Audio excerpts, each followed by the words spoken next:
Patriarcas e Profetas. Capítulo 33. Do Sinai a Cádiz. A construção do tabernáculo não se iniciou senão algum tempo depois que Israel chegou ao Sinai. E tal edificação sagrada foi pela primeira vez erigida no início do segundo ano a partir do Êxodo. A isto se seguiram a consagração dos sacerdotes, a celebração da Páscoa, o recenseamento do povo e a conclusão de vários arranjos essenciais à sua organização civil ou religiosa. De modo que passaram quase um ano no acampamento junto ao Sinai. Ali o seu culto tomara forma mais definida, foram dadas as leis para o governo da nação e levara-se a efeito uma organização mais eficaz como preparo para sua entrada na terra de Canaã. O governo de Israel caracterizou-se pela organização mais completa, maravilhosa tanto pelo seu acabamento como pela sua simplicidade. A ordem, tão admiravelmente ostentada na perfeição e arranjo de todas as obras criadas por Deus, era manifesta na economia hebreia. Deus era o centro da autoridade e do governo, o soberano de Israel. Moisés desempenhava o papel de seu chefe visível, em virtude de uma indicação divina, a fim de administrar as leis em seu nome. Dos anciãos das tribos foi mais tarde escolhido um concílio de 70 para auxiliar a Moisés nos negócios gerais da nação. Vinha em seguida os sacerdotes, que consultavam o Senhor no santuário. Chefes ou príncipes governavam as tribos. Abaixo destes estavam os capitães de milhares, capitães de 100, capitães de 50 e capitães de 10. E por último, oficiais, que poderiam ser empregados no desempenho de deveres especiais. Deuteronômio capítulo 1, verso 15. O arraial dos hebreus estava arranjado em ordem exata. Estava dividido em 3 grandes partes, tendo cada uma a sua posição designada no acampamento. No centro estava o tabernáculo, a morada do Rei Invisível. Em redor estavam estacionados os sacerdotes e levitas. Além destes, estavam acampadas todas as outras tribos.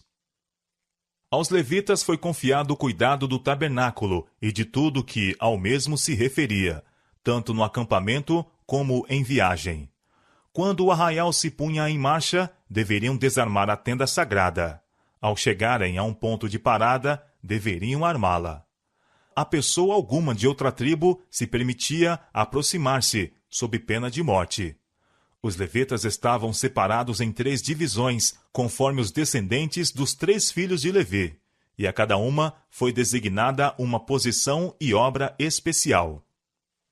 Na frente do tabernáculo, o mais próximo dele, estavam as tendas de Moisés e Arão. Ao sul estavam os coatitas, cujo dever era cuidar da arca e de outros aparelhamentos. Ao norte estavam os meratitas, que foram encarregados das colunas, dos encaixes, das tábuas e etc. Na retaguarda, os gersonitas, a quem foi confiado o cuidado das cortinas. Especificou-se também a posição de cada tribo. Cada uma deveria marchar e acampar-se ao lado de sua própria bandeira, conforme o Senhor havia ordenado. Os filhos de Israel assentarão as suas tendas, cada um debaixo da sua bandeira, segundo as insígnias da casa de seus pais. Ao redor, defronte da tenda da congregação, assentarão as suas tendas. Como assentaram as suas tendas, assim marcharam, cada um no seu lugar, segundo as suas bandeiras. Números capítulo 2, versos 2 e 17. Aquela multidão mista que do Egito acompanhara Israel, não foi permitido ocupar as mesmas seções das tribos. Deveriam, porém, morar nos arredores do acampamento, e deveria sua descendência ser excluída da comunidade até a 3ª geração. Deuteronômio capítulo 23, versos 7 e 8. Foi ordenada uma limpeza escrupulosa, bem como uma ordem estrita por todo o arraial e arredores. Pôs-se em execução um regulamento sanitário completo. A toda pessoa que estivesse imunda por qualquer motivo, era vedado entrar no acampamento. Tais medidas eram indispensáveis para a conservação da saúde em meio de uma multidão tão vasta, e também necessário era que se mantivessem ordem e pureza perfeitas, para que Israel pudesse gozar da presença de um Deus santo. Assim ele declarou: O Senhor teu Deus anda no meio do teu arraial, para te livrar e entregar os teus inimigos diante de ti, pelo que o teu arraial será santo. Em todas as jornadas de Israel, a arca do concerto do Senhor caminhou diante deles, para lhes buscar lugar de descanso. Números capítulo 10, verso 33. Levados pelos filhos de Coate, o receptáculo sagrado que continha a santa lei de Deus devia ir na vanguarda. Diante dele iam Moisés e Arão, e os sacerdotes, levando trombetas de prata, estavam estacionados perto. Esses sacerdotes recebiam ordens de Moisés, as quais comunicavam ao povo por meio das trombetas. Era dever dos dirigentes de cada companhia dar instruções definidas com respeito a todos os movimentos a serem feitos, conforme eram indicados pelas trombetas. Quem quer que negligenciasse conformar-se com as instruções dadas era punido de morte. Deus é um Deus de ordem. Tudo que se acha em conexão com o céu está em perfeita ordem. A sujeição e a perfeita disciplina assinalam os movimentos da hoste angélica. O êxito apenas pode acompanhar a ordem e a ação harmoniosa. Deus requer ordem e método em sua obra hoje, não menos do que nos dias de Israel. Todos os que estão a trabalhar para ele devem fazê-lo inteligentemente, não de maneira descuidada, casual. Ele quer que sua obra seja feita com fé e exatidão, para que sobre ela ponha o sinal de sua aprovação. Deus mesmo dirigiu os israelitas em todas as suas viagens. O local para o seu acampamento era indicado pela descida da coluna de nuvem, e enquanto devessem permanecer acampados, a nuvem repousava sobre o tabernáculo. Quando deviam continuar sua jornada, ela se elevava muito acima da tenda sagrada. Uma invocação solene ao Senhor assinalava tanto as paradas como as partidas. Era, pois, que partindo a arca, Moisés dizia: Levanta-te, Senhor, e dissipados sejam os teus inimigos, e fujam diante de ti os aborrecedores.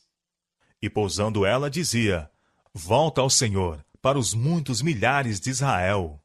Números capítulo 10, versos 35 e 36. Uma distância de apenas 11 dias de viagem existia entre o Sinai e Cádiz, nas fronteiras de Canaã. E foi com a perspectiva de logo entrarem na esplêndida terra que as hostes de Israel retomaram sua marcha, quando finalmente a nuvem deu sinal para prosseguir. Jeová operara prodígios, tirando-os do Egito, e que bênçãos não poderiam eles esperar, agora que haviam solenemente pactuado aceitá-lo como seu soberano e sido reconhecidos como o povo escolhido do Altíssimo? Todavia, foi com quase relutância que muitos deixaram o lugar em que por tanto tempo estiveram acampados. Tinham vindo quase a considerá-lo como sua morada. Dentro do abrigo daquelas paredes graníticas, Deus reunira seu povo, separado de todas as outras nações, a fim de lhes declarar sua santa lei. Gostavam de olhar para o monte sagrado, em cujos picos esbranquiçados e áridas saliências tantas vezes se mostrara a glória divina. O cenário estava tão intimamente associado com a presença de Deus e dos santos anjos que parecia demasiado sagrado para que fosse deixado inconsideradamente ou mesmo alegremente. Ao sinal dado pelos trombeteiros, contudo, o acampamento todo se pôs em marcha, sendo o tabernáculo carregado ao centro e estando cada tribo na sua designada posição, sob a sua própria bandeira. Todos os olhares estavam volvidos ansiosamente para ver em que direção a nuvem seguiria. Quando ela se moveu em direção ao oriente, onde apenas havia aglomerações montanhosas, negras e desoladas, um sentimento de tristeza e dúvida surgiu em muitos corações. Avançando eles, o caminho se tornou mais difícil. Seu percurso estendia-se através de barrancos e desolação estéril. Tudo em redor deles era o grande deserto. terra de charnecas e de covas, terra de sequidão e sombra de morte, terra em que ninguém transitava e na qual não morava homem algum. Jeremias capítulo 2, verso 6. As gargantas de pedra, de longe e de perto, estavam repletas de homens, mulheres e crianças, com animais e carros, e longas fileiras de rebanhos e gado. Sua marcha era necessariamente lenta e trabalhosa, e as multidões, depois de seu longo acampamento, não estavam preparados para suportar os perigos e incômodos do caminho. Depois de 3 dias de viagem, ouviram-se francas queixas.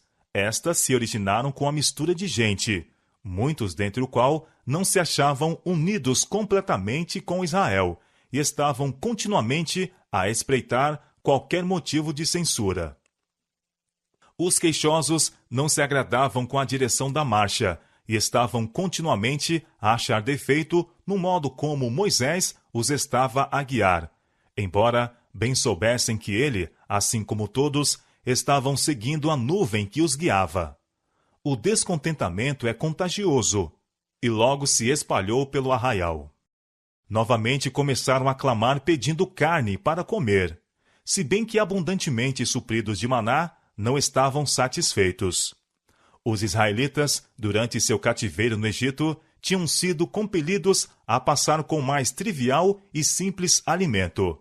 Mas o bom apetite provocado pela privação e árduo trabalho tornava-o saboroso. Muitos dos egípcios, entretanto, que agora se achavam entre eles, tinham estado acostumados a regime farto. E estes foram os primeiros a queixar-se. Ao dar o maná, precisamente antes de Israel chegar ao Sinai, o Senhor lhes concedera carne em resposta aos seus clamores, mas esta lhes foi fornecida apenas um dia. Deus poderia tão facilmente tê-los provido de carne como de maná. Impôs-se-lhes, porém, uma restrição para o seu bem. Era seu propósito supri-los de alimento mais adaptado às suas necessidades do que o regime estimulante a que muitos se haviam acostumado no Egito.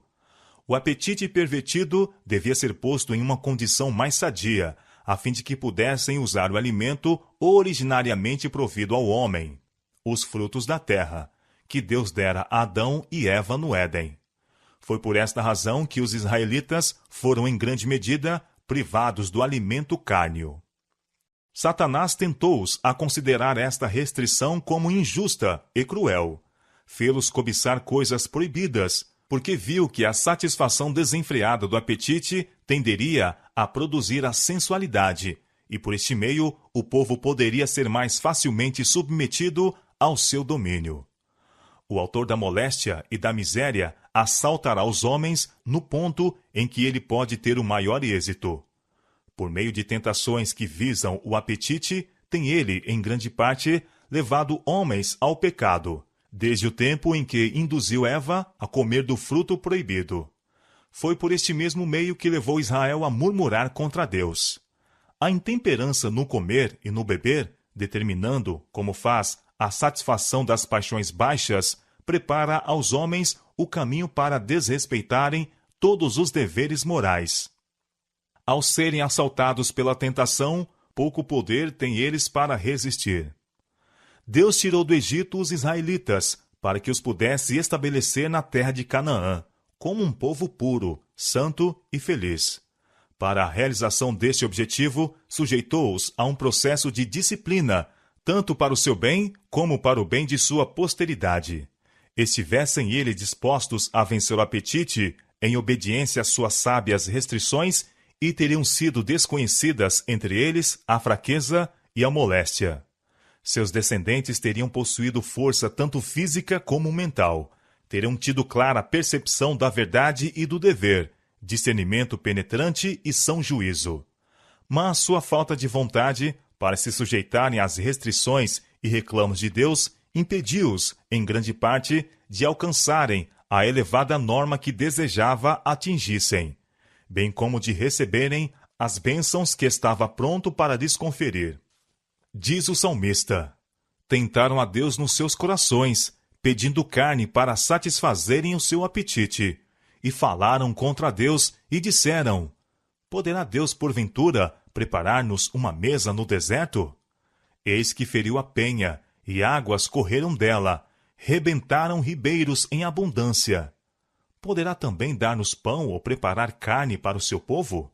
Pelo que o Senhor os ouviu, e o Senhor indignou. Salmo capítulo 78, versos 18 a 21. Murmurações e tumultos tinham sido frequentes durante a jornada do Mar Vermelho ao Sinai. Mas, compadecendo-se de sua ignorância e cegueira, Deus não visitara então o pecado com juízos. Mas desde aquele tempo, ele se lhes revelara em Horebe. Haviam recebido grande luz, visto que tinham sido testemunhas da majestade, do poder e da misericórdia de Deus. E sua incredulidade e descontentamento incorriam em maior delito. Ademais, haviam eles pactuado aceitar a Jeová como seu rei e obedecer à sua autoridade. Sua murmuração era agora rebelião, e como tal, devia receber imediato e assinalado castigo, para que Israel fosse preservado da anarquia e ruína. O fogo do Senhor ardeu entre eles e consumiu o que estavam na última parte do arraial. Os mais culpados dos queixosos foram mortos pelo relâmpago da nuvem. O povo, aterrorizado, rogou a Moisés que pedisse ao Senhor por eles. Moisés o fez, e o fogo apagou-se. Em lembrança deste juízo, ele deu àquele lugar o nome de Taberá, que quer dizer queima. Mas o mal logo foi pior do que antes. Em vez de levar os sobreviventes à humilhação e ao arrependimento, este terrível juízo pareceu apenas aumentar-lhes a murmuração. Em todas as direções, o povo estava reunido à porta de suas tendas, chorando e lamentando. E o vulgo, a mistura de gente, que estava no meio deles, veio a ter grande desejo, pelo que os filhos de Israel tornaram a chorar, e disseram: Quem nos dará carne a comer? Lembramo-nos dos peixes que no Egito comíamos de graça, e dos pepinos, e dos melões, e dos porros, e das cebolas, e dos alhos. Mas agora a nossa alma se seca. Coisa nenhuma há senão este maná diante dos nossos olhos. Assim, manifestaram seu descontentamento pelo alimento que o Criador lhes provera.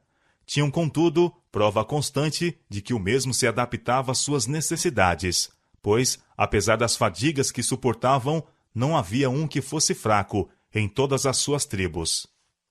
O coração de Moisés desfaleceu. Pleiteara que Israel não fosse destruído, mesmo que sua própria posteridade se tornasse então uma grande nação. Em seu amor por eles, rogara fosse antes o seu nome riscado do livro da vida, do que se deixasse eles a perecer. Por eles arriscara tudo, e este era o modo em que correspondiam. Todas as suas dificuldades, mesmo os sofrimentos imaginários, assacavam a ele, e suas ímpias murmurações tornavam duplamente pesado o fardo de cuidados e responsabilidades sob que ele cambaleava. Em sua angústia foi tentado mesmo a não confiar em Deus. Sua oração foi quase uma queixa. Por que fizeste mal a teu servo? E por que não achei graça a teus olhos, que puseste sobre mim o cargo de todo este povo? Donde teria eu carne para dar a todo este povo? Porquanto contra mim choram, dizendo: Dá-nos carne a comer. Eu não posso levar a todo este povo, porque muito pesado é para mim. O Senhor atendeu-lhe a oração, e ordenou-lhe convocar dos anciãos de Israel 70 homens, não somente avançados em idade, mas que possuíssem dignidade, juízo são e experiência, e os trará perante a tenda da congregação, e ali se porão contigo, disse ele. Então eu descerei ali, falarei contigo, e tirarei do espírito que está sobre ti, e o porei sobre eles, e contigo levarão a carga do povo, para que tu só o não leves. O Senhor permitiu a Moisés escolher por si mesmo os homens mais fiéis e aptos para com ele participarem da responsabilidade. Sua influência ajudaria a assustar a violência do povo e sufocar a insurreição. Contudo, graves males resultariam finalmente de sua promoção. Eles nunca teriam sido escolhidos caso Moisés houvesse manifestado uma fé que correspondesse às provas que tivera do poder e bondade de Deus. Mas ele exagerara seus encargos e trabalhos. quase perdendo de vista que era apenas um instrumento pelo qual Deus operara. Não tinha desculpa por condescender, por pouco que fosse, com o espírito de murmuração, que era a maldição de Israel. Se tivesse depositado inteira confiança em Deus, o Senhor tê-lo-ia guiado continuamente. Ele teria dado forças para toda emergência. Determinou-se a Moisés preparar o povo para o que Deus estava prestes a fazer para eles. Santificai-vos para amanhã, e comereis carne, porquanto chorastes aos ouvidos do Senhor, dizendo: quem nos dará carne a comer? Pois bem nos ia no Egito, pelo que o Senhor vos dará carne, e comereis. Não comereis 1 dia, nem 2 dias, nem 5 dias, nem 10 dias, nem 20 dias, mas 1 mês inteiro, até vos sair pelos narizes, até que vos enfastieis dela. Porquanto rejeitaste ao Senhor, que está no meio de vós, e choraste diante dele, dizendo: por que saímos do Egito? 600.000 homens de pé é este povo, no meio do qual estou, exclamou Moisés. E tu tens dito: dar-lhe-eis carne, e comereis 1 mês inteiro. Degolar-se-ão para eles ovelhas e vacas que lhes bastem? Ou ajuntar-se-ão para eles todos os peixes do mar? Foi-lhe reprovada a falta de confiança. Será, pois, encurtada a mão do Senhor? Agora verás se a minha palavra acontecerá ou não. Moisés repetiu à congregação as palavras do Senhor e anunciou a designação dos 70 anciãos. O encargo imposto pelo grande dirigente àqueles homens escolhidos bem poderia servir de modelo de integridade judicial para os juízes e legisladores dos tempos modernos. Ouve a causa entre vossos irmãos, e julgai justamente entre o homem e seu irmão, e entre o estrangeiro que está com ele. Não atentareis para pessoa alguma em juízo. Ouvireis assim o pequeno como o grande. Não temereis a face de ninguém, porque o juízo é de Deus. Deuteronômio capítulo 1, versos 16 e 17. Moisés convocou agora os 70 ao tabernáculo. Então o Senhor desceu na nuvem e lhe falou. E tirando do Espírito que estava sobre ele, o pôs sobre aqueles 70 anciãos. E aconteceu que quando o Espírito repousou sobre eles, profetizaram, mas depois nunca mais. Como os discípulos, no dia de Pentecostes, foram dotados de poder do alto. Aprouve assim ao Senhor prepará-los para a sua obra e honrá-los na presença da congregação, a fim de que se estabelecesse confiança neles como homens divinamente escolhidos para se unirem com Moisés no governo de Israel. De novo se demonstrou o espírito nobre e abnegado do grande chefe. 2 dos 70, considerando-se humildemente como indignos de uma posição de tal responsabilidade, não se reuniram com seus irmãos no tabernáculo, mas o Espírito de Deus veio sobre eles onde se achavam, e também exerceram o dom de profecia. Sendo informado a tal respeito, Josué quis pôr cobro a tal irregularidade, receando que a mesma tendesse para a divisão. Zeloso pela honra de seu senhor, disse ele: Senhor meu, Moisés, proíbe-lhe. A resposta foi: Tens tu ciúmes por mim? Oxalá que todo o povo do Senhor fosse profeta, que o Senhor lhes desse o seu espírito. Um vento forte soprado do mar trouxe então bandos de codornizes, quase caminho de um dia de uma banda, e quase caminho de um dia de outra banda, à roda do arraial, e quase 2 côvados sobre a terra. Números capítulo 11, verso 31. Todo aquele dia e aquela noite, e o dia seguinte, e o povo trabalhou ajuntando alimento miraculosamente provido. Obtiveram imensa quantidade. O que menos tinha, colhera 12 homeres. Tudo que não era necessário usar-se no momento foi conservado, secando-se de modo que o suprimento, conforme fora prometido, foi suficiente para um mês inteiro. Deus deu ao povo aquilo que não era para o seu máximo bem, porque persistiram em desejá-lo. Não queriam satisfazer-se com as coisas que se mostrariam ser para eles um benefício. Seus rebeldes desejos foram satisfeitos, mas foram entregues ao sofrimento das consequências. Comeram sem restrições, e seus excessos foram prontamente punidos. E feriu o Senhor o povo com uma praga muito grande. Grande número foi ceifado pela febre ardente, enquanto os mais culpados entre eles foram feridos logo que provaram o alimento cobiçado. Em Azerote, o próximo acampamento depois de saírem de Taberá, uma prova ainda mais amarga esperava Moisés. Arão e Miriam tinham ocupado posição de grande honra e de chefia em Israel. Ambos eram favorecidos com o dom de profecia e, por determinação divina, tinham estado ligados a Moisés no livramento dos hebreus. E pus diante de ti a Moisés, a Arão e Miriam. São as palavras do Senhor pelo profeta Miqueias. A força de caráter de Miriam cedo se mostrara, quando criança, vigiara ao lado do Nilo a pequena cesta em que estava escondido o bebê Moisés. De seu domínio próprio e tato, Deus se servira como instrumento para preservar o libertador de seu povo. Dotada abundantemente dos dons da poesia e música, Miriam dirigira as mulheres de Israel no cântico e na dança, à margem do Mar Vermelho. Na afeição do povo e honras do céu, estava ela apenas abaixo de Moisés e Arão. Entretanto, o mesmo mal que a princípio trouxera discórdia no céu, surgiu no coração desta mulher de Israel, e ela não deixou de encontrar quem com ela simpatizasse em seu descontentamento. Na designação dos 70 anciãos, Miriam e Arão não tinham sido consultados, e seus ciúmes excitaram-se contra Moisés. Por ocasião da visita de Jetro, enquanto os israelitas estavam a caminho do Sinai, a pronta aceitação por parte de Moisés do conselho de seu sogro despertou em Arão e Miriam um receio de que sua influência, junto ao grande chefe, excedesse a deles.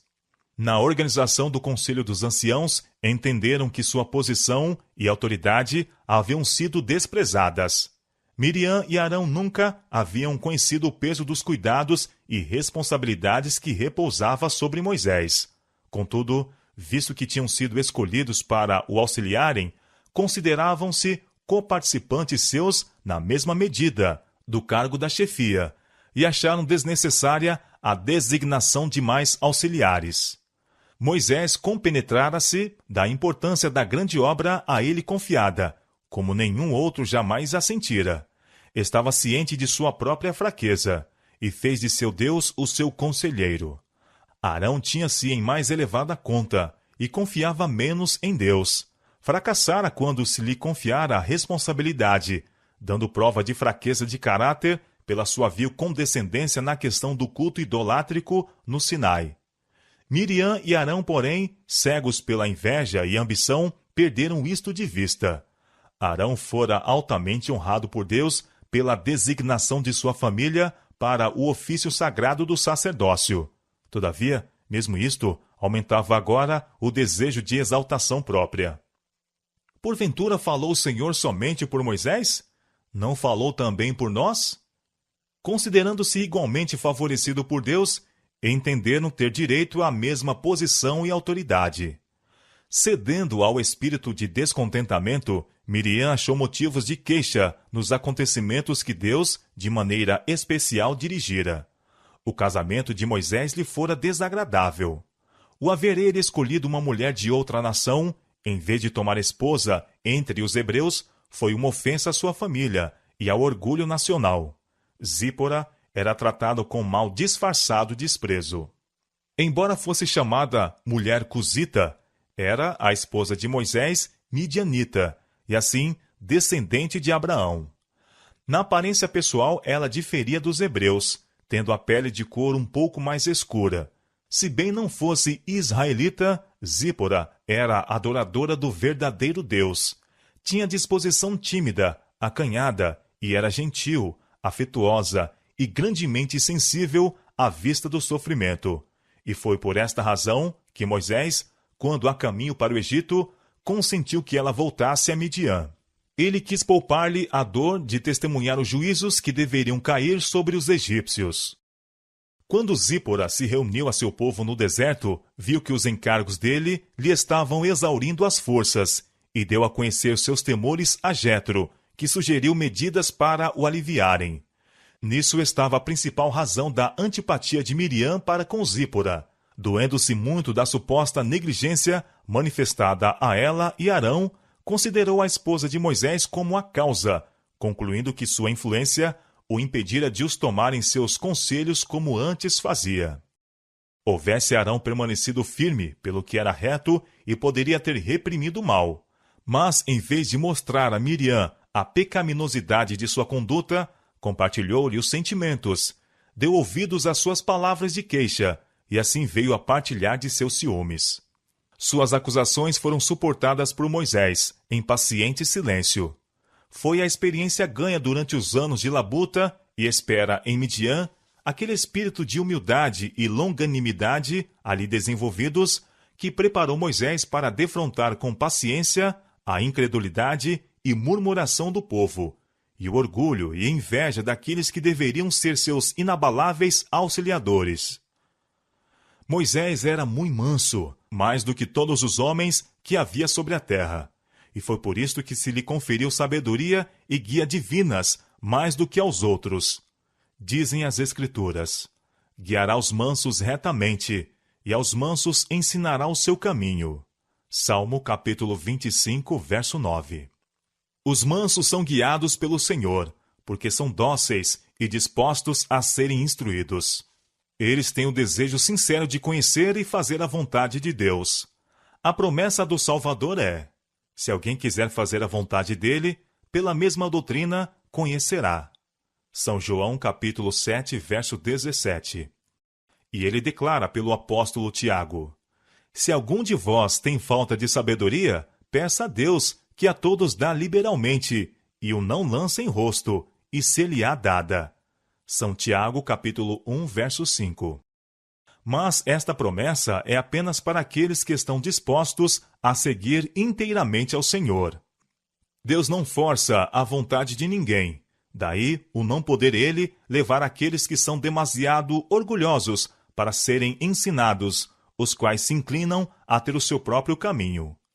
Quanto ao homem de coração dobre, aquele que procura seguir a sua própria vontade, ao mesmo tempo que procura fazer a vontade de Deus, está escrito: não pense tal homem que receberá do Senhor alguma coisa. São Tiago capítulo 1, verso 7. Deus escolhera Moisés, e sobre ele pusera o seu espírito.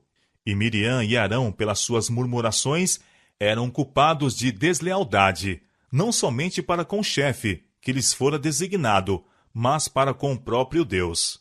Os sediciosos faladores foram convocados ao tabernáculo e levados perante Moisés. Então o Senhor desceu na coluna de nuvem e se pôs à porta da tenda. Depois chamou Arão e a Miriam. Sua pretensão ao dom profético não foi negada. Podia ser que Deus lhe tivesse falado em visões e sonhos. Mas a Moisés, a quem o Senhor mesmo declarou, fiel em toda a minha casa, uma comunhão mais íntima fora concedida. Com ele o Senhor falava boca a boca. Por que, pois, não tivesse temor de falar contra o meu servo, contra Moisés? Assim a ira do Senhor contra ele se acendeu, e foi-se. A nuvem desapareceu do tabernáculo em sinal do desprazer de Deus, e Miriam foi castigada. Ela ficou leprosa, como a neve. Arão foi poupado, mas teve severa repreensão no castigo de Miriam. Agora, com orgulho humilhado até ao pó, Arão confessou seu pecado, e rogou que sua irmã não fosse deixada perecer por aquele flagelo repugnante e mortal. Em resposta às orações de Moisés, a lepra foi purificada.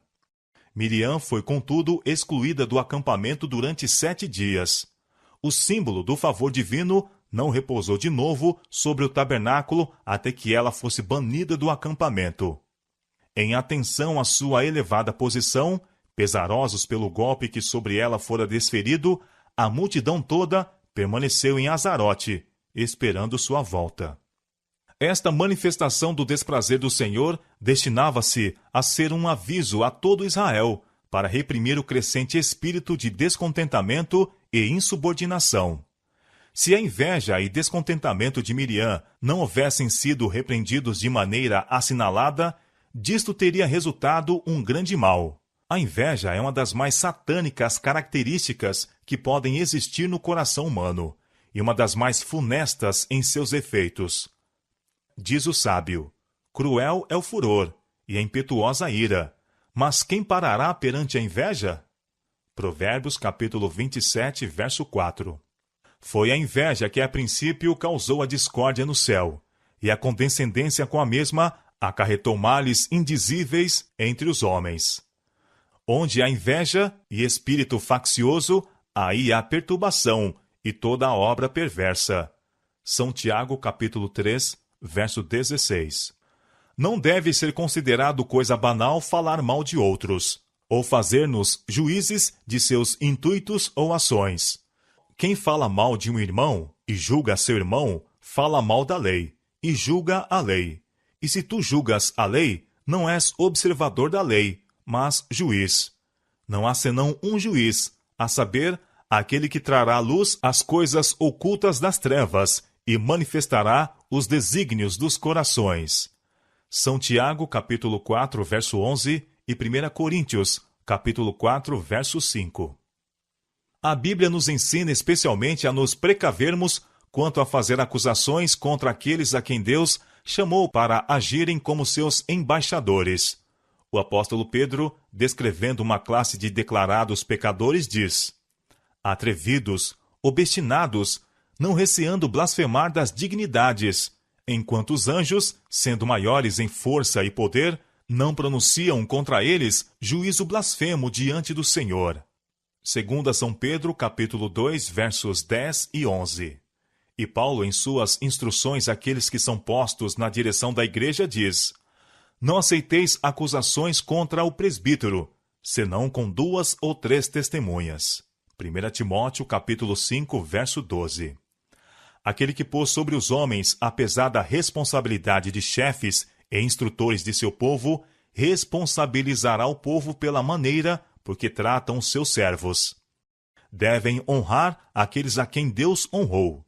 O juízo que caiu sobre Miriam deveria ser uma repreensão a todos os que se entregam à inveja e murmuram contra aqueles sobre quem Deus põe o encargo de sua obra.